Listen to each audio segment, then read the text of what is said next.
इस वीडियो के माध्यम से आज हम आप लोगों को बिहार बोर्ड वर्ग 9वीं प्रश्नावली 1.5 का प्रश्न संख्या 3 से बताने वाले हैं। इनसे पिछले वीडियो में हमने प्रश्न संख्या 1 और 2 को देख लिया। अगर आपने मेरा पिछला वीडियो नहीं देखा है तो आई बटन में आपको लिंक मिल जाएगा, वहां से जाकर आप लोग देख सकते हैं, या फिर इस वीडियो के डिस्क्रिप्शन में उस वीडियो का लिंक मिल जाएगा, वहां से भी आप लोग जाकर देख सकते हैं। तो देखिए प्रश्न संख्या 3 में क्या कह रहे हैं। चलिए प्रश्नों को थोड़ा सा ऊपर कर लेते हैं।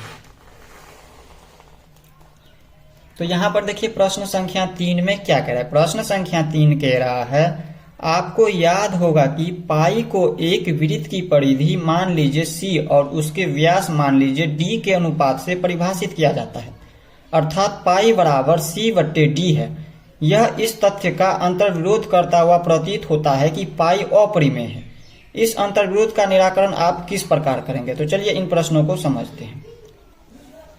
तो समझिए प्रश्न संख्या 3 में क्या कह रहा है। देखिए प्रश्न संख्या 3 कह रहा है आपको याद होगा कि पाई को एक वृत्त की परिधि मान लीजिए सी और उसके व्यास मान लीजिए डी के अनुपात से परिभाषित किया जाता है। जैसे जैसे कह रहा है वैसे वैसे हम करते जाते हैं। इसमें क्या कह रहा है, आपको याद होगा पाई के वृत्त की परिधि को हम क्या मानते हैं, सी मानते हैं, और वृत्त के व्यास को हम डी मानते हैं। इतना आप लोगों को याद रखना है। आप सबसे पहले समझते हैं वृत्त क्या होता है। इस तरह से ये होता है हमारा वृत्त, ये क्या एक वृत्त है। और वृत्त में यहाँ पर देखिए ये हमारा होता है पूरा परिधि, इसका परिधि हो गया सी, ये पूरा हमारा हो गया सी, और इसका व्यास, व्यास कौन सा होता है, तो यहाँ पर देखिए बीच में ये जो पूरा हो गया ये हमारा हो गया इसका व्यास, यानी कि डी हो गया, इसको हम डी मानते हैं। और यहाँ पर देखिए इसका बीच का जो यहाँ पर मध्य बिंदु होता है, यहाँ पर इनको हम सेंटर मानते हैं, यानी कि केंद्र मानते हैं। और ये केंद्र से लेकर यहाँ तक क्या होता है, हमारा त्रिज्या होता है, यानी कि आर होता है, इसको हम कहते हैं आर मानते हैं। और पूरा को हम डी मानते हैं, यहाँ पर आधा को आर होता है, और ये पूरा होता है हमारा वृत्त की परिधि। तो इतना आप लोगों को याद रखना है, ये हमारा वृत्त का चित्र है। और इसमें क्या कह रहा है आप लोगों को, आपको याद होगा पाई बराबर देखिए यहाँ पर क्या कह रहा है, वृत्त की परिधि, वृत्त की परिधि को हम सी मानते हैं, यहाँ पर लिखेंगे सी, और वृत्त के व्यास को हम डी मानते हैं, तो यहाँ पर लिख देते हैं डी। अब यहाँ पर देखिए आगे कह रहा है डी के अनुपात से परिभाषित किया जाता है। अनुपात से, अनुपात मतलब ये हमारा हो गया अनुपात का चिन्ह। तो इस तरह से यहाँ पर क्या करते हैं, पाई बराबर सी अनुपात डी होता है, इस पर परिभाषित किया जाता है। अर्थात इसको हम बटे में भी बदल सकते हैं। यहाँ पर देखिए बटा में है दिया हुआ, तो इसी को हम बटा में बदल देते हैं। पाई बराबर देखिए सी है तो सी, और अनुपात को हटाएंगे तो बटा का चिन्ह लग जाएगा, और ये है डी। तो यहाँ पर देखिए अर्थात हमें पाई बराबर सी बटे डी मिल गया। तो आगे कह रहा है यह इस तथ्य का अंतर्विरोध करता हुआ प्रतीत होता है कि पाई अपरिमेय है। यहाँ पर देखिए इसमें यहाँ पर क्या कर रहा है, पाई बराबर यहाँ पर देखिए सी बटे डी, जो कि क्या है पी बाई क्यू के रूप में, जो कि किसके रूप में है, पी बाई क्यू के रूप में। और पी बाई क्यू के रूप में परिमेय संख्या होता है, क्योंकि हमें पता है परिमेय संख्या का परिभाषा क्या होता है, वैसी संख्या जिसे पी बाई क्यू के रूप में लिखा जा सकता हो, जहां पी तथा क्यू पूर्णांक हो और क्यू बराबर 0 नहीं हो, वो हमारा परिमेय संख्या होता है। तो यहाँ पर देखें तो पाई बराबर पाई हमारा क्या होता है, अपरिमेय संख्या होता है। लेकिन यहाँ पर देखिए इसका अंतर्विरोध करता हुआ प्रतीत होता है कि यहाँ पर देखिए ये हमारा परिमेय संख्या के रूप में दिया हुआ है। तो क्या यह परिमेय संख्या है, तो यहाँ पर देखिए इसमें कहीं भी ये नहीं लिखा है कि यहाँ पर देखिए सी और डी जो है पूर्णांक संख्या है। कहीं भी इसमें देखिए प्रश्न में नहीं लिखा है कि ये सी डी पूर्णांक संख्या है। तो इसमें देखिए परिमेय संख्या होने के लिए इसको पूर्णांक संख्या होना चाहिए, सी और डी दोनों क्या होना चाहिए, पूर्णांक संख्या। और पूर्णांक संख्या क्या होता है, 0 से आगे जितना भी अनंत तक संख्या है वो हमारा पूर्णांक संख्या होता है, वो हमारा धनात्मक पूर्णांक होता है। और जितना भी माइनस वाला, शून्य से नीचे जाते हैं तो माइनस में 1, माइनस में 2, माइनस में 3, इस तरह से जितना भी नीचे है वो भी हमारा पूर्णांक संख्या होता है, वो हमारा ऋणात्मक पूर्णांक होता है। इन सभी के बारे में हमने आपको इंट्रोडक्शन वाले वीडियो में बता दिया, जो पूर्णांक संख्या क्या होता है, परिमेय संख्या क्या होता है, इन सभी के बारे में हमने आपको बता दिया है। तो यहाँ पर देखिए सी जो है इसकी जगह पर हम इसको क्या कर सकते हैं, या तो सी को या डी को, किसी एक को हम अपरिमेय संख्या घोषित करने के लिए हम इसको क्या करेंगे, कोई रूट में अपरिमेय संख्या ले लेंगे। जैसे हम ले लेते हैं मान लीजिए √3 है, अगर सी की जगह पर √3 है, और बटे में अगर यहाँ पर मान लेते हैं ये हमारा परिमेय संख्या, परिमेय संख्या का उदाहरण हमने आपको बता दिया है तो कि ये 2 है। तो यहाँ पर देखिए ये हमारा एक परिमेय संख्या, हमने डी की जगह पर ले लिया 2 जो कि परिमेय संख्या है, और सी की जगह पर हमने ले लिया अपरिमेय संख्या। तो देखिए परिमेय संख्या सब अगर हम अपरिमेय संख्या में भाग देते हैं तो हमेशा एक अपरिमेय संख्या प्राप्त होता है। या फिर अगर मान लेते हैं अगर यहाँ पर परिमेय संख्या होगा और यहाँ पर अपरिमेय संख्या, फिर भी इसका उल्टा भी कर देंगे, फिर भी हमारा अगर भागफल इसका जो है अपरिमेय संख्या प्राप्त होगा। तो इसमें कहीं भी ये नहीं लिखा है कि सी डी जो है पूर्णांक संख्या है। तो यानी कि यहाँ पर देखिए अगर पाई बराबर है सी बटे डी, इसका मतलब अगर पाई अपरिमेय संख्या है तो यहाँ पर भी अपरिमेय संख्या ही होगा। यहाँ पर सी की जगह पर या डी की जगह पर कोई एक अपरिमेय संख्या दिया होगा। तो इसमें अगर हम यहाँ पर क्या लिख सकते हैं, यहाँ पर लिख सकते हैं इसमें कोई अंतर्विरोध नहीं है या नहीं होगा, नहीं है। इसमें कोई अंतर्विरोध नहीं है। क्यों नहीं है कि हमें पता है पाई बराबर सी बटे डी है, इसका मतलब पी बाई क्यू के रूप में तो है, लेकिन कोई इसमें से सी या डी दोनों में से कोई एक अपरिमेय संख्या होगा, या दोनों भी अगर अपरिमेय संख्या होता है तो फिर भी हमारा, जैसे मान लीजिए √2 है इसमें, तो दोनों अपरिमेय संख्या, तो इसका भी भागफल जो होगा वो एक अपरिमेय संख्या होगा। तो इसमें हम लिख देते हैं इसमें कोई अंतर्विरोध नहीं है। अब इसमें क्या नहीं अंतर्विरोध है, जब, कब नहीं होगा अंतर्विरोध, जब सी या डी दोनों में से कोई एक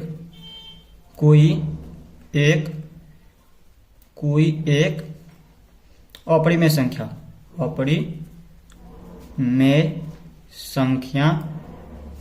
हो, थोड़ा सा इसको ऊपर कर लेते हैं, परिमेय संख्या हो, या दोनों अपरिमेय हो, अपरिमेय संख्या हो,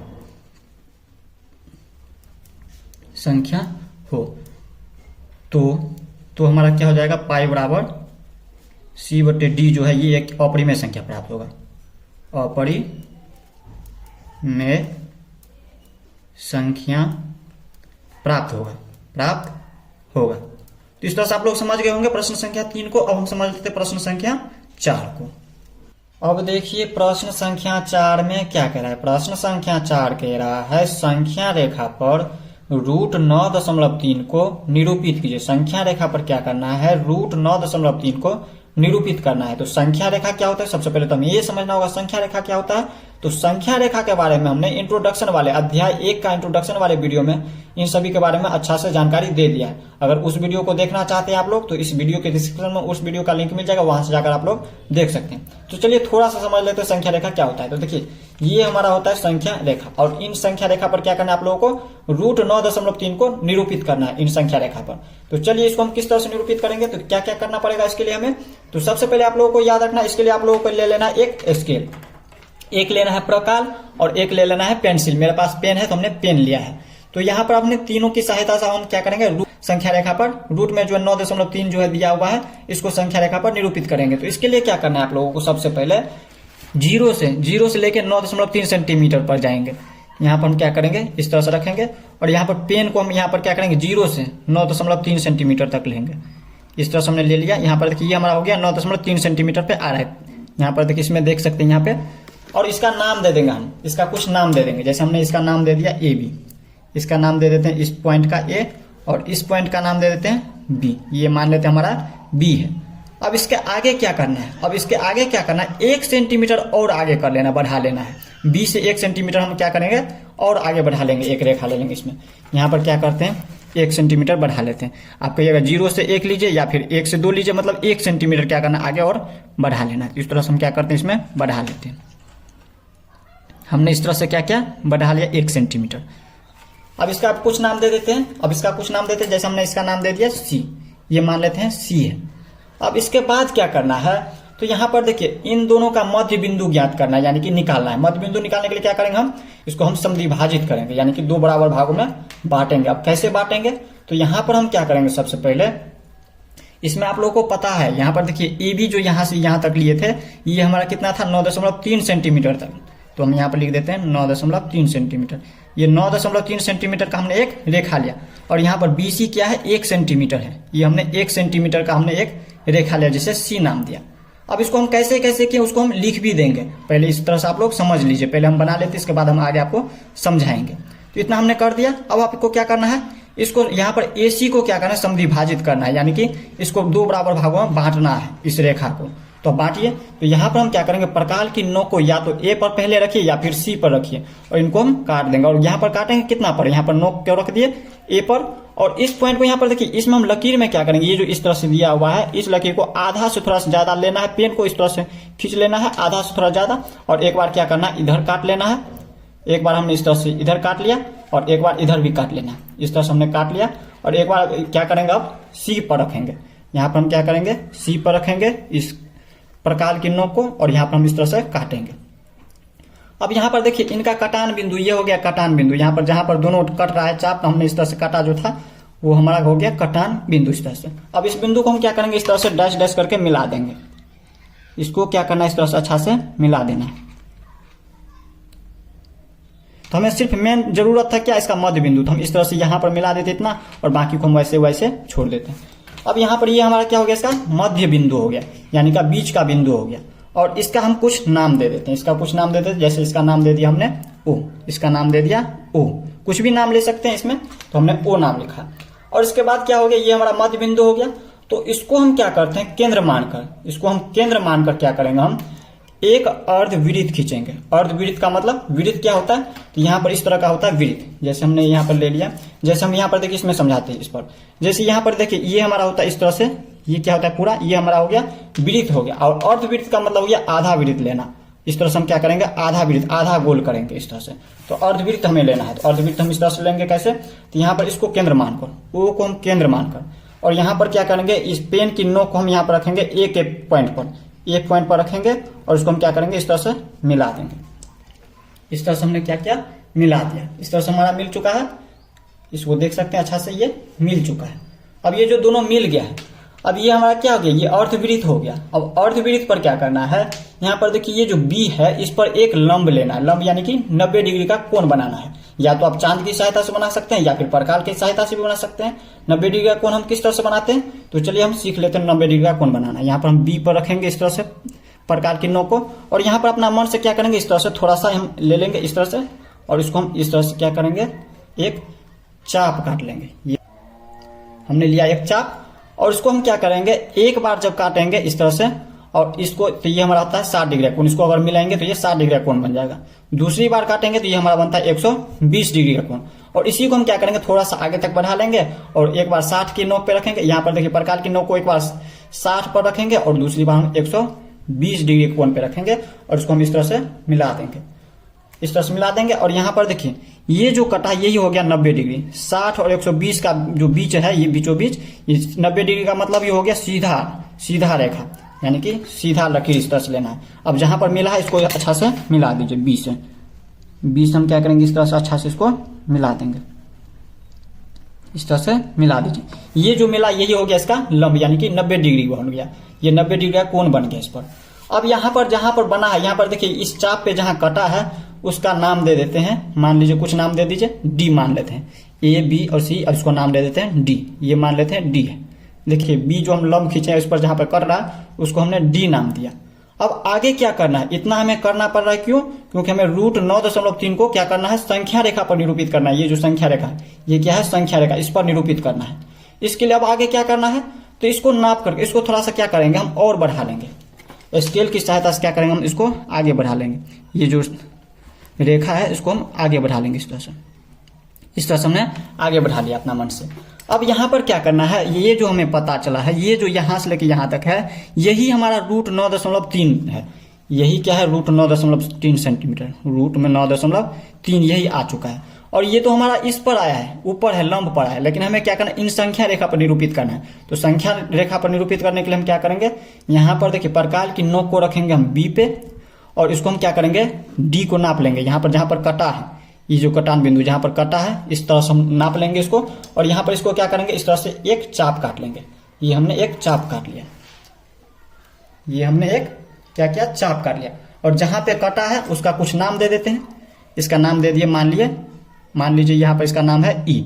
और यही जो कटा है, जहां पर ये जो चाप कटा है, यही हो गया हमारा, इसी को हम क्या कहेंगे, इसमें कहेंगे ये जो हमारा है रूट में है 9.3। यही हमें कह रहा था संख्या रेखा पर निरूपित कीजिए, तो हमने रूट में 9.3 को हमने इस तरह से संख्या रेखा पर निरूपित कर दिया। ये हमारा देखिए, ये जो हमारा पॉइंट है इसको हम मानते हैं 0, ये हमारा हो गया 0, ये हो गया 1, और यहाँ से लेके यहाँ तक जब जाएंगे आगे तो ये हमारा होता है, यहाँ पर ये जो पॉइंट बनता है, ये जो मिलता है, यही होता है हमारा संख्या रेखा पर रूट में 9.3। अब हमने कैसे कैसे किया इसको, अब उसको क्या करना है, आप लोगों को लिख देना है। अब जैसे यहाँ पर देखिए, अगर चाहे तो लिख भी सकते हैं, नहीं भी लिख सकते हैं, तो वीडियो को स्किप करके हम समझाने के लिए क्या करते हैं, इसमें लिख देते हैं। अब देखिए हमने वीडियो को स्किप करके भाषाओं को लिख दिया है। इसे आप चाहे तो लिख भी सकते हैं और नहीं भी लिख सकते हैं। हमने समझाने के लिए आपको इस तरह से लिख दिया है। सबसे पहले हमने क्या किया है, 9.3 सेंटीमीटर का एक AB रेखा खींचा। 9.3 सेंटीमीटर का ये हमारा एक रेखा है जिसे हमने AB नाम दिया है। आगे क्या है दूसरा नंबर, पुनः B से 1 सेंटीमीटर आगे रेखा खींचा। पुनः B से, ये जो B है इस तरह हमने 1 सेंटीमीटर आगे रेखा खींचा जिसे हमने C नाम दिया। लिखा है जिसे C नाम दिया तो इसे हमने C नाम दिया। तीसरा हमने क्या किया, AC को 2 बराबर भागों में समद्विभाजित कर मध्य बिंदु लिया जिसे O नाम दिया। अब देखिए यहाँ पर ये जो हमारा AC, ये है A और ये है C, इसका मध्य बिंदु हमने निकाला। मध्य बिंदु निकाला कैसे, तो हमने यहाँ पर इनको क्या किया, 2 बराबर भागों में समद्विभाजित करके मध्य बिंदु निकाला जिसे हमने O नाम दिया, जिसे हमने क्या नाम दिया, O नाम दिया। इसके बाद देखिए चौथा पॉइंट क्या है इसमें, चौथा पॉइंट है बिंदु O को केंद्र मानकर AC एक अर्धवृत्त चाप लिया, अर्धवृत्त का चाप लिया। यहाँ पर देखिए बिंदु O को, ये हमारा बिंदु O और इसको हमने यहाँ पर क्या मानकर, केंद्र मानकर हमने यहाँ पर क्या किया, A को मिलाते हुए इस तरह से हमने C को मिलाते हुए एक अर्धवृत्त का चाप काटा। ये हमारा क्या है, अर्धवृत्त है, इस तरह से हमने एक चाप काटा। इसके बाद आगे क्या है, पांचवी नंबर में यहाँ पर B पर लंब यानी क्या होता है, 90 डिग्री का कोण बना है। जहां काटा उसे D नाम दिया। जहां पर काटा, देखिए हमने क्या किया, यहाँ पर B को केंद्र मानकर, यहाँ पर देखिए यहाँ पर B से हमने इस तरह से क्या किया, एक 90 डिग्री का कोण बनाया। ये हमारा क्या है, लंब यानी कि 90 डिग्री का कोण है। और जहां पे कटा उसे हमने क्या नाम दिया, D नाम दिया। यहाँ पर देख लीजिए जिससे जहां पे कटा है ये दोनों इस तरह से, वहां पे उसका नाम दे दिया D। अब इसके बाद देखिए लास्ट यहाँ पर 6 नंबर में हमने क्या किया, इसके बाद क्या लिखा है, B से BD को नापकर D से संख्या रेखा पर एक चाप काटा जिसे E नाम दिया, जो कि √9.3 प्राप्त हुआ। अब देखिए यहाँ पर हमने क्या लिखा है, हमने लिखा था यहाँ पर B से BD को नापकर, इन दोनों को इस तरह से हम नापकर एक यहाँ पर हमने क्या किया, एक चाप काटा इस तरह से, जिसका नाम दे दिया हमने E, जो कि क्या प्राप्त हुआ, हमें √9.3 प्राप्त हुआ। तो इस तरह से प्रश्न संख्या 4 तक आप लोग समझ गए। इस वीडियो में वीडियो लंबा हो रहा है इसलिए हम वीडियो को यहीं पे एंड कर रहे हैं। मिलते हैं नेक्स्ट में, तब तक के लिए जय हिंद जय भारत।